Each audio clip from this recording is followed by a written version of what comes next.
The best meditation posture is to follow the 7-point posture of Vairochana, as sitting in such a position will keep the channel straight.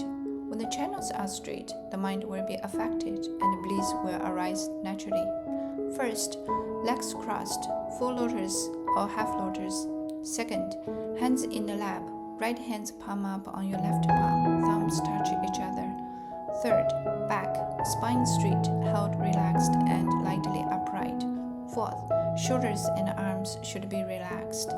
Fifth, head and neck, chin slightly lowered. Sixth, mouth, tip of the tongue touch the palate. Seventh, eyes, gazing past the tip of the nose. For beginners, there's no need to worry too much about having perfect posture. The most important point are keeping spine loosely straight and relaxing the whole body. Relaxing means let it be naturally.